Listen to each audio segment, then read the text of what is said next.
Salve, salve concurseiro! Estamos mais uma vez aqui para trazer informações relevantes para a sua aprovação. E hoje nós vamos falar de precatórios, regime constitucional dos precatórios, tá?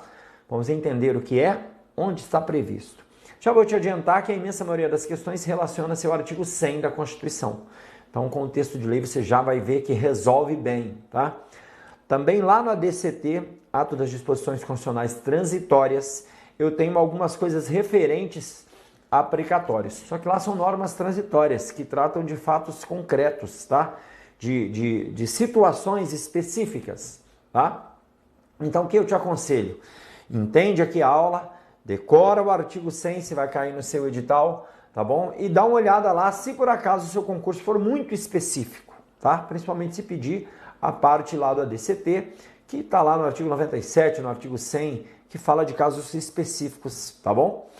Outro ponto importante é que você tem que usar suas redes como redes sociais de forma responsável. E usar de forma responsável é se inscrever em canais, seguir perfis que vão te ajudar na sua aprovação, que é o seu grande sonho. Não é isso? Seu grande sonho é ser aprovado? Então qual é o canal que vai me ajudar? Ora, o Focus Concursos está ao seu lado nos principais canais, tá? Então inscreva-se no YouTube, no nosso canal do YouTube. Lá você vai encontrar lives, aulas gratuitas o tempo inteiro, tá? Dicas importantes. Ainda, siga-nos no Instagram, no Facebook. Lá você vai encontrar dicas, vai encontrar informações que são importantes, vai encontrar questões, vai encontrar motivação, nossa agenda, tá? Além disso, siga-nos no Spotify também, porque lá você vai encontrar aulas no formato podcast. Ou seja, você vai poder ouvir, ó que legal, e você vai poder estudar em horários alternativos, tá? Ainda temos o Twitter e o LinkedIn. Valeu? Vamos então começar a nossa aula versando sobre os precatórios, primeiramente com uma definição. O que é precatório, afinal de contas? Você sabe, isso cai em prova, tá? Então, requisição de pagamento expedida pelo Poder Judiciário. Veja que é o pagamento, requisição de pagamento que é expedida pelo Poder Judiciário. Então, o Poder Judiciário chega à conclusão que a Fazenda Pública vai ter que pagar alguma coisa para alguém. Para cobrar da Fazenda Pública, municípios, estados, União, assim como suas autarquias e fundações, o pagamento de valores devidos após condenação judicial. Então, na realidade, isso é uma dívida da administração pública para com outra pessoa que ganhou uma ação na justiça. Entendemos? Então, por exemplo, você quando for servidor público, sei lá, Deus que te livre disso, mas você tem um grande problema lá e aí o Estado vai ter que te indenizar. Você entra na justiça pedindo essa indenização, tá? O Estado, o município, a União. E aí você ganha judicialmente. A justiça diz assim, não, tem que pagar sim. O Estado, o município tem que pagar para você. Como é que você vai cobrar, afinal de contas, isso? Ora, será expedido um precatório. Entendeu? A quem se aplica o precatório, tá? Conforme o entendimento do STF, é aplicado o regime de precatório apenas à União, aos estados, ao Distrito Federal e aos municípios, ou seja, a administração direta. A administração direta. Além disso, as suas autarquias e as fundações públicas, as empresas públicas e as sociedades de economia mista prestadoras de serviço público pelo próprio Estado. Também parte da administração indireta.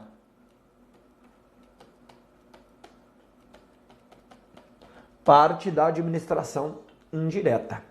Tá bom? Vamos lá. Como é feita a expedição desse precatório? O precatório é expedido por quem? Pelo presidente do tribunal onde o processo tramitou, após solicitação do juiz responsável pela condenação. Então, depois que o juiz condena, que já transitou em julgado, né, óbvio, certo? O presidente do tribunal é que vai expedir esse precatório para então que o ente federativo tenha que realizar o pagamento, tá? Qual é a natureza, certo? Então, eu tenho duas naturezas distintas. Por que eu tenho que fazer essa diferenciação de natureza? Em razão do tratamento que é dado, tá? Então, tenho duas naturezas distintas do precatório. Primeira natureza, a natureza alimentar. O que é a natureza alimentar? Aquela para a sua subsistência, ou seja, relacionada a salários, pensões, aposentadorias, indenizações por morte ou invalidez, benefícios previdenciários, créditos trabalhistas entre outros, tá? Então, por exemplo, o indivíduo faleceu e ele era servidor da União, tranquilo, e a família, sei lá, não foi atrás da pensão. Depois de um tempo descobriram que tinham direito à pensão. Ou então foi negado o direito à pensão a essa família, tá? E aí, não sei, passou determinado tempo, a família entrou na justiça para solicitar. Ora, isso tem natureza alimentar, porque é relacionado à pensão, tá? Ou então relacionado a salário. O indivíduo ele é demitido injustamente, tá? Passa, sei lá, 10 anos fora da administração e o Poder Judiciário acaba reconhecendo que ele foi demitido injustamente e aí determina que a União pague todos os atrasados. Opa, é de natureza alimentar, tá? E qual outro tipo, qual a outra natureza? Ora, o restante, que a gente chama então de comum, decisões sobre desapropriação, tributo, indenização por dano moral, entre outros, ou seja, é subsidiário. Tudo aquilo que foge ao caráter alimentar é subsidiário, é comum, tá? Então, fugiu ali, é comum. Veja que para fazer a diferenciação, basta você ligar ali ao trabalho em si, ou direto ou indiretamente, tá? Eu preciso daquilo para sobreviver, tá? Vamos lá. Como é feita a ordem de pagamento? Principalmente relacionada à cronologia, tá? Isso aí está lá no artigo 100 do artigo 100 da nossa Constituição, tá? Os pagamentos devidos à Fazenda Pública Federal, estaduais, distrital, ou melhor, os pagamentos devidos pelas fazendas públicas federal, estaduais, distrital e municipais, pagamento que esses entes federativos devem às outras pessoas. Em virtude de quê? De sentença judiciária, far-se-ão exclusivamente em ordem cronológica de apresentação dos precatórios e a conta de créditos respectivos. Veja que cronologia é a regra, respeitar a fila. Quem chegou primeiro, recebe primeiro. Eu posso ter priorizações? Posso ter priorizações como a gente vai ver. Mas em regra, quem chega primeiro, recebe primeiro. E a conta de quê? De crédito específico. Se você estudar comigo, você aprendeu que crédito é o quê? Autorização para o gasto. Para que haja essa autorização, isso tem que estar previsto no orçamento. Se está previsto no orçamento, eu tenho um crédito. Então, eu tenho um crédito para precatórios. Eu tenho que ter uma autorização específica para pagamento de precatórios. E não um crédito, salário. Esse precatório é relacionado a salário, né? Tem um crédito aqui para salário, vai sobrar esse dinheiro. Pode? Não pode. Tem que ser um crédito específico para precatório. Tá bom?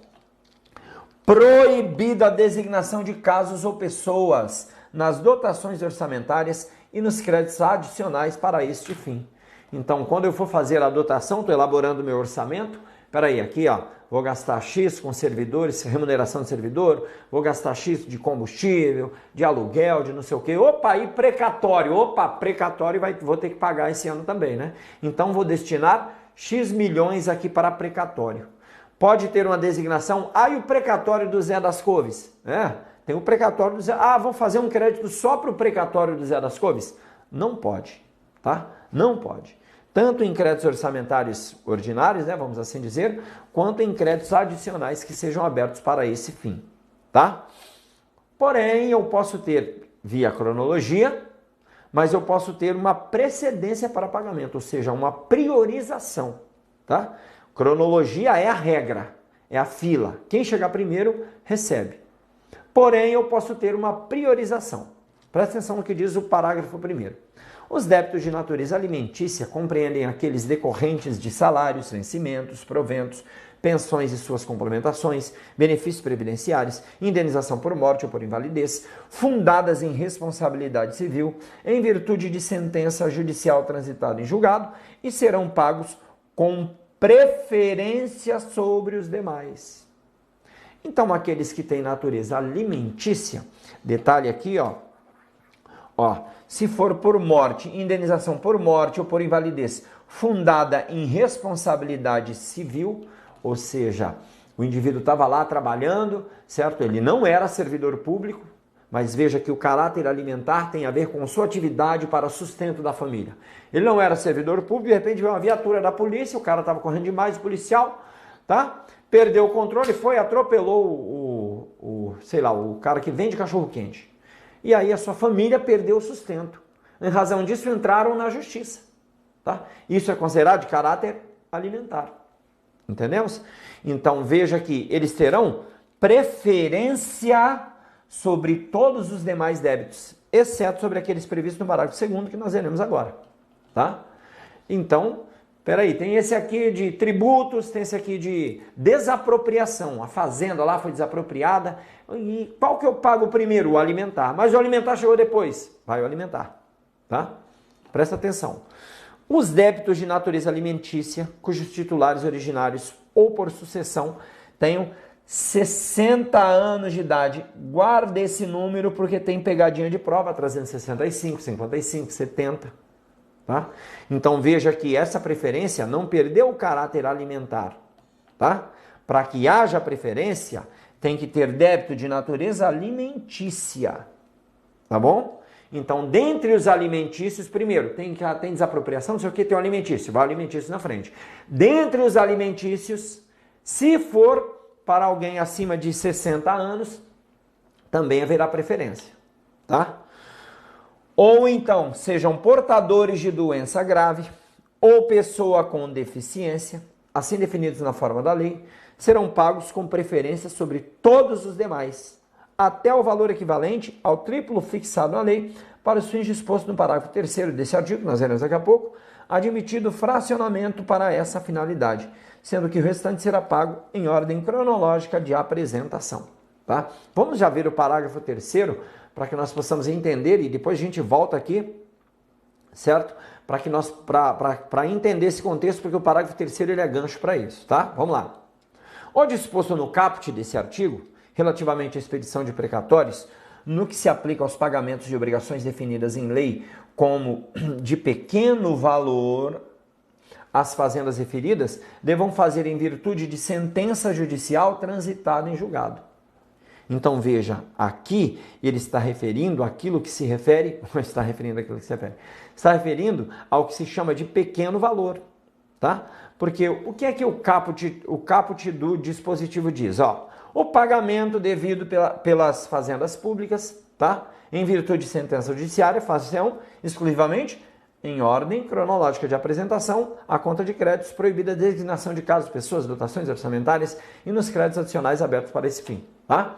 Então pronto, ordem cronológica, não tem segredo. Mas o parágrafo 3º diz o seguinte, ó, o disposto no caput desse artigo relativamente à expedição de precatórios não se aplica aos pagamentos e obrigações definidas nessa lei, definidas em lei como de pequeno valor. Tá? Então, o pequeno valor fica fora. E nós vamos ver e entender o que é pequeno valor. Tá? Então, se eu tenho lá uma sentença judicial, opa, precatório, peraí, deixa eu ver isso aqui. Não, isso aqui não é precatório não. Ou melhor, não é que não é precatório. Não se aplica ao regime de precatórios porque é considerado de pequeno valor. Entendemos? Por quê? O cara tem lá, sei lá, 3 mil reais para receber. Vai entrar no regime de precatório para execução? Não, isso aqui é pequeno valor, recebe de forma diferenciada.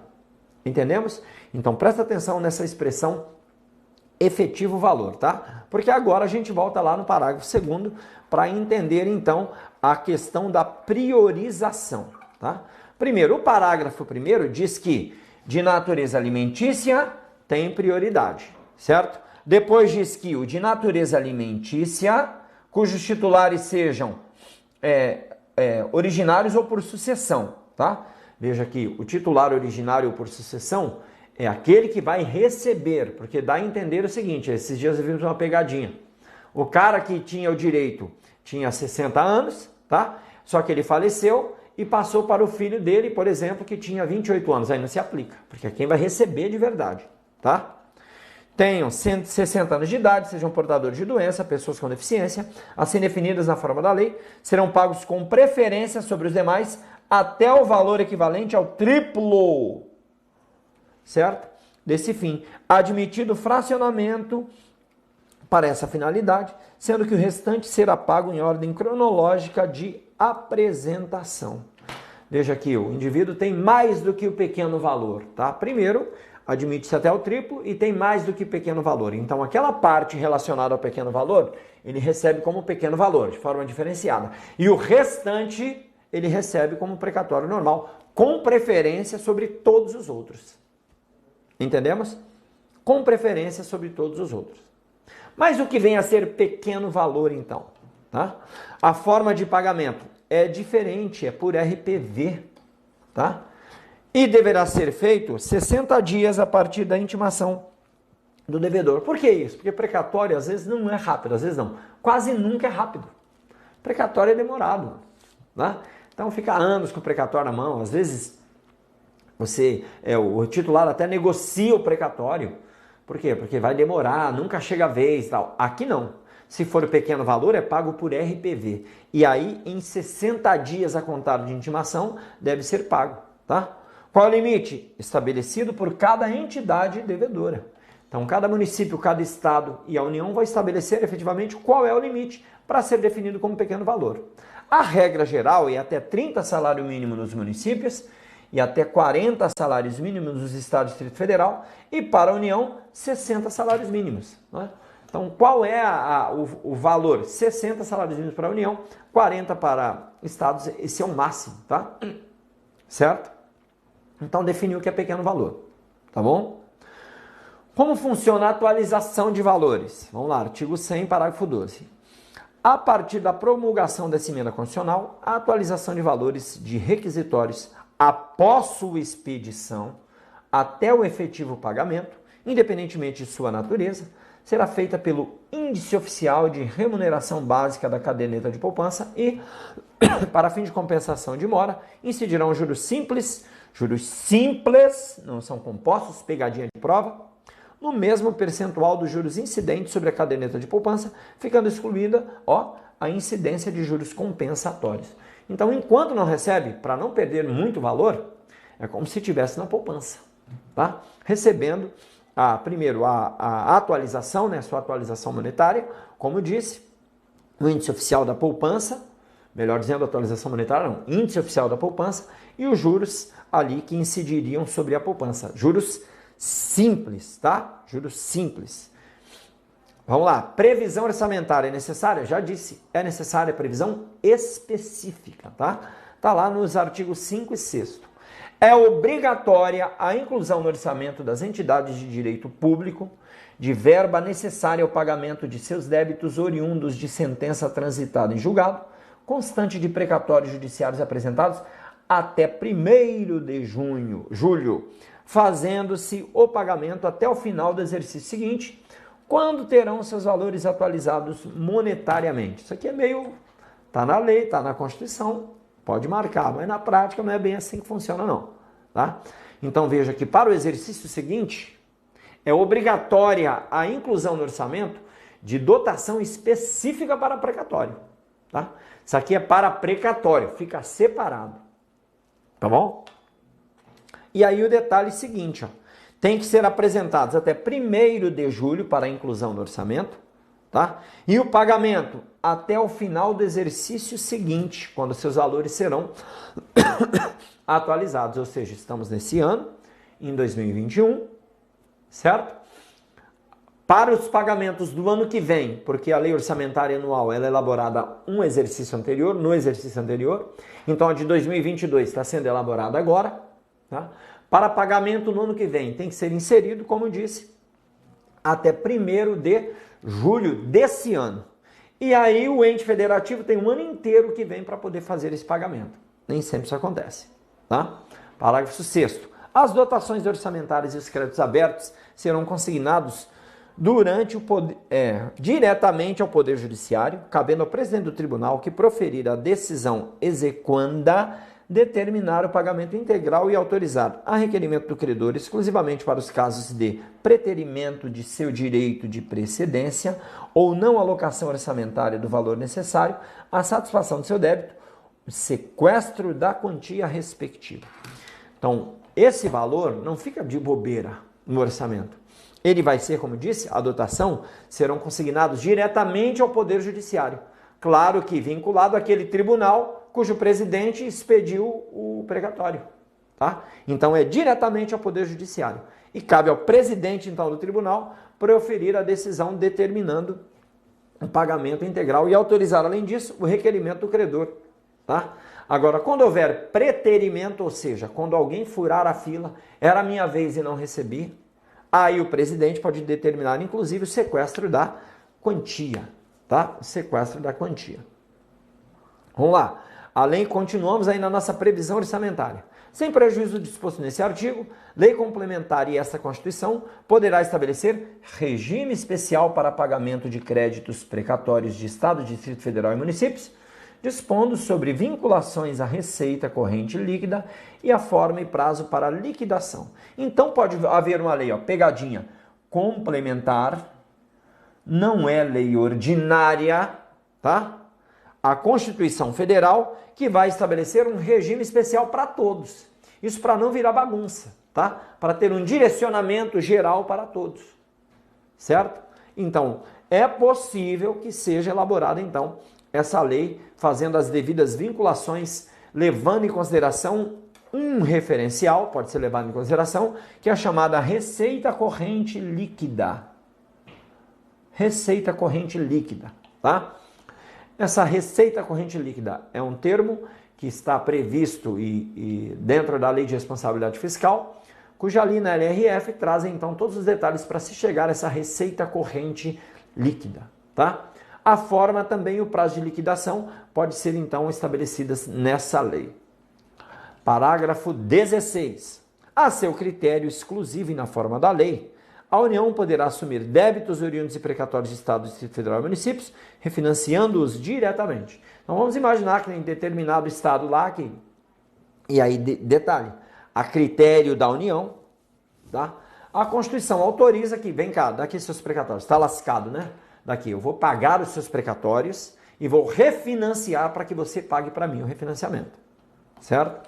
Parágrafo 17. A União, os Estados, o Distrito Federal e os municípios aferirão mensalmente, em base anual, o comprometimento de suas respectivas receitas correntes líquidas com o pagamento de precatórios e obrigações de pequeno valor, tá?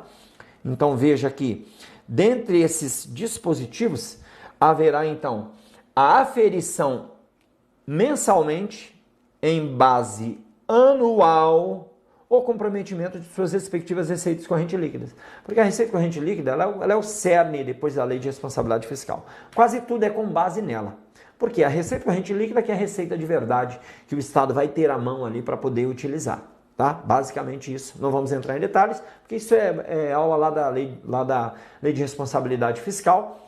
Tá? E aqui dificilmente vai ser cobrado o cálculo da receita ou o conceito. Vai cobrar o termo, receita corrente líquida. Se vier receita de capital ou só receita corrente, está errado. Né? Então, tem que haver essa aferição. Porque senão vai tudo para precatório e não sobra nada para educação, saúde. Porque os governos podem se endividar bastante. Tá? E também o precatório com as obrigações de pequeno valor. Tá? Ou melhor, os valores relacionados àquilo que se determina como pequeno valor. Lá na Lei de Responsabilidade Fiscal, traz então aquele conceito de receita corrente líquida, tá bom? E nós vamos ver aqui o que é determinado então para essa receita corrente líquida, para que nós possamos entender, tá? Entende-se como receita corrente líquida, para fins que trata o parágrafo 17, o somatório das receitas tributárias, patrimoniais, industriais, agropecuárias, de contribuições de serviço, de transferências correntes e outras receitas correntes, incluindo as oriundas do parágrafo 1º do artigo 20 da Constituição Federal, verificado no período compreendido pelo segundo mês imediatamente anterior ao de referência dos 11 meses precedentes, excluídas as duplicidades e deduzidas. Na União, as parcelas entregues aos Estados, ao Distrito Federal e aos municípios por determinação constitucional, certo? Nos estados, as parcelas entregues aos municípios por determinação constitucional e na União, nos estados, Distrito Federal e municípios, a contribuição dos servidores para o custeio do seu sistema de previdência e assistência social e as receitas provenientes da compensação financeira referida lá no parágrafo 9 do artigo 201 da Constituição Federal, certo? Veja aqui, trouxe o conceito de receita corrente líquida, certo? Para quê? Mas é cobrado o cálculo, pai? Não. Só para você entender o que é receita corrente líquida, tá? Quais são as vedações? Vamos lá. Artigo 7º, ou melhor, parágrafo 7º. O presidente do tribunal competente aqui no ato comissivo ou omissivo retardar ou tentar frustrar a liquidação regular de precatórios, incorrerá em crime de responsabilidade e responderá também perante ao Conselho Nacional de Justiça. Então, está vendo que é o presidente do tribunal responsável por fazer acontecer.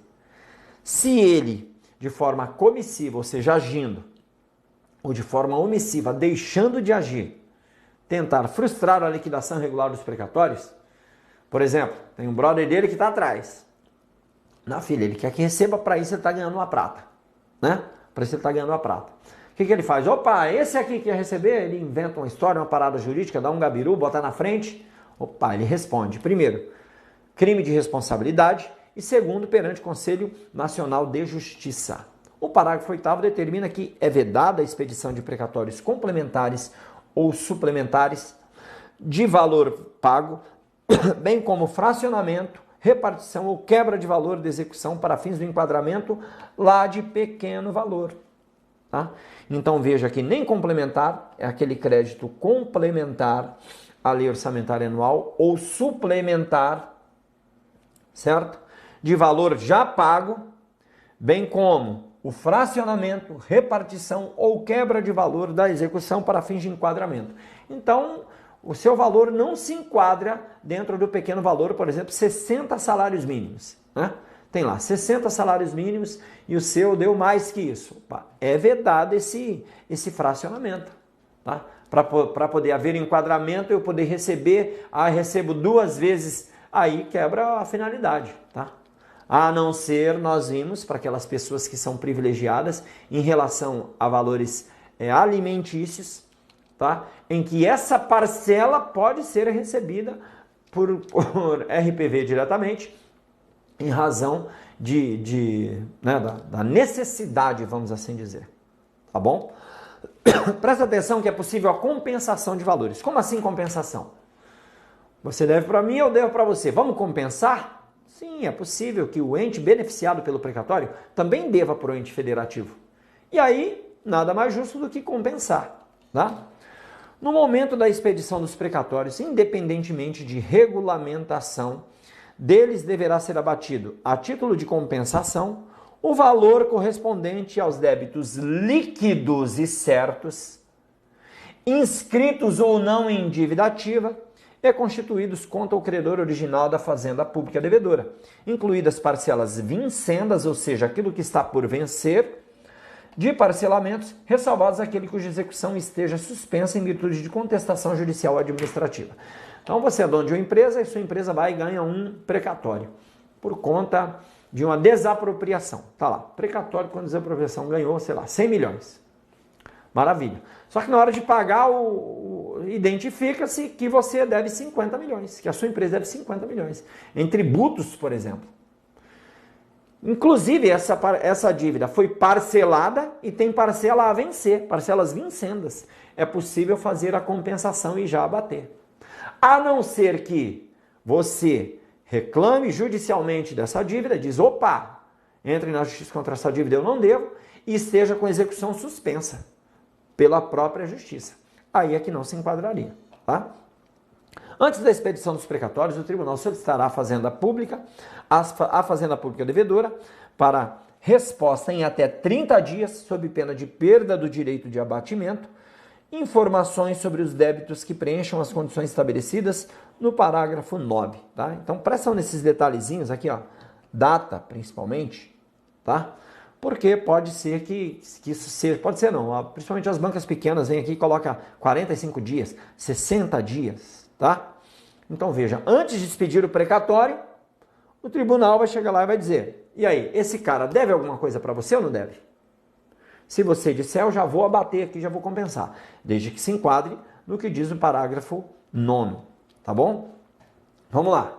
Destinação dos precatórios pelo credor. Então, é possível que eu pegue o meu precatório e ao invés de esperar receber, eu dê outra destinação, tá? Ele é um título executivo. Então, eu posso dar outra destinação às pessoas, ao precatório, certo? Como é que funciona essa destinação, então? O que a Constituição prevê, afinal? Tá? É facultado ao credor, conforme estabelecido em lei da entidade federativa devedora, a entrega de créditos precatórios para a compra de imóveis públicos do respectivo ente federativo. Então, é possível utilizar o crédito precatório, ou seja, aquilo que o ente federativo deve para mim, desde que seja estabelecido em lei da entidade federativa. Por exemplo, aqui no Paraná eu tenho um precatório do Estado do Paraná e eu sei que o Paraná está vendendo determinada propriedade. Opa, eu quero comprar essa propriedade, mas eu não tenho dinheiro, mas eu tenho precatório. Se houver previsão em lei estadual, eu vou lá e entrego o precatório e posso abater parcela do valor, ou pode ser, aí vai depender ali da negociação, tá? Além disso, o credor poderá ceder total ou parcialmente seus créditos em precatórios a terceiros, independentemente da concordância do devedor, não se aplicando ao cessionário os dispostos dos parágrafos 2º e 3º, né? É lógico, né? Não é possível que eu tendo um valor, mas eu queria receber agora e não vou receber agora, estou precisando de dinheiro. Aí eu digo, escuta aqui, vem cá, você tem um dinheiro sobrando aí? Eu tenho um precatório aqui, sei lá, de 200 mil. Você me paga 150 neles? Você me pagar 150, eu pego o dinheiro agora, resolve o meu problema, e você lá na frente, quando eu receber, ganha 200. O que você acha? Ou seja, eu ganho, você ganha. Eu recebo o que eu preciso e você ganha. Só que detalhe, não vai ter a precedência, tá? E não vai ter o critério lá, eu tenho 65 anos, eu tenho direito de receber primeiro. Essa prerrogativa de 60 anos que eu tenho, ou 65, né, ou ter uma doença grave, essa prerrogativa, ou ter deficiência, não passa para quem ceder. Pegadinha, hein? A cessão de precatório somente produzirá efeitos após comunicação por meio de petição protocolizada ao tribunal de origem e à entidade devedora. Então, opa, se nos acertamos, você me passa 150 e fica o meu precatório de 200, ok. Isso só vai ser válido na hora que eu chegar lá, tribunal e município, ou estado, ou união. Eu estou transferindo o precatório para tal e tal pessoa. Estou cedendo, na realidade, né? E aí, essa pessoa passa a ser o credor, então, do ente federativo. Presta atenção no que diz a Lei de Responsabilidade sobre os precatórios. Os precatórios judiciais não pagos durante a execução do orçamento, em que houverem sido incluídos, integram a dívida consolidada para fins de aplicação dos limites. Então, a Lei de Responsabilidade Fiscal, ela traz diversos limites que devem ser obedecidos, que não cabem aqui, tá? Não cabem aqui exatamente. Mas existia já o conceito, e a Lei de Responsabilidade Fiscal, ela fez um ajuste, no conceito de dívida flutuante, que é em tese uma dívida de curto prazo, em tese porque tem uma exceção, tá? E dívida consolidada, que é a dívida de longo prazo. Então, se eu inserir o precatório judicial para pagamento e não pagar durante a execução do orçamento, eu deverei colocá-lo no cálculo da dívida consolidada para fins de cálculo dos diversos dispositivos da Lei de Responsabilidade Fiscal relacionado à aplicação dos limites, como, por exemplo, o limite de endividamento daquele ente, tá? Que aí pode, inclusive, trazer sanções para o próprio ente. Por quê? Porque tudo tem limite na Lei de Responsabilidade Fiscal, limite com despesa de pessoal e limite de endividamento também. E se eu chegar a um limite muito grande, o ente federativo pode ser sancionado, por exemplo, não recebendo transferências voluntárias, tá? Então, isso vai só para dar um acocho e para que se leve a sério a questão dos precatórios, tá? Qual é o conceito de dívida consolidada? Só para vocês entenderem. Para os efeitos desta lei complementar, ou seja, a Lei de Responsabilidade Fiscal, são adotadas as seguintes definições: dívida pública consolidada ou fundada, montante total, apurado sem duplicidade, das obrigações financeiras do ente da federação, assumidas em virtude de lei, contrato, convênio ou tratados, e da realização de operações de crédito para amortização a prazo superior a 12 meses. Está vendo? A longo prazo. Então, toda e qualquer dívida superior a 12 meses, em tese, dívida fundada. Só que eu tenho exceção, tá? Será incluída na dívida pública consolidada da União, a relativa à emissão de títulos de responsabilidade do Banco Central do Brasil. Também integram a dívida pública consolidada, presta atenção que aqui está a exceção, as operações de crédito inferior a 12 meses, cujas receitas tenham constado no orçamento. Tá? Se a receita constou no orçamento, mesmo que seja menor que 12 meses, haverá então a inclusão na dívida consolidada. Tá? Para finalizar, vamos ver o que diz a Lei de Responsabilidade Fiscal sobre o limite da dívida pública e das operações de crédito. No prazo de 90 dias após a publicação dessa lei complementar, o presidente da República submeterá o quê? Ao Senado Federal, proposta de limites globais para o montante da dívida consolidada da União, estados, municípios, cumprindo o estabelecido no inciso 6º do artigo 52 da Constituição Federal, bem como os limites relativos às condições dos incisos 7º, 8º e 9º do mesmo artigo. E o Congresso Nacional? Projeto de lei que estabeleça limites para o montante da dívida mobiliária federal a que se refere o inciso 14 do artigo 48 da Constituição, acompanhado de demonstração de sua adequação aos limites fixados para a dívida consolidada da União, atendidos dispostos no inciso 1 do parágrafo 1º desse artigo. Ou seja, existe um endividamento limite para os entes federativos. E nesse endividamento limite, vai contar os precatórios.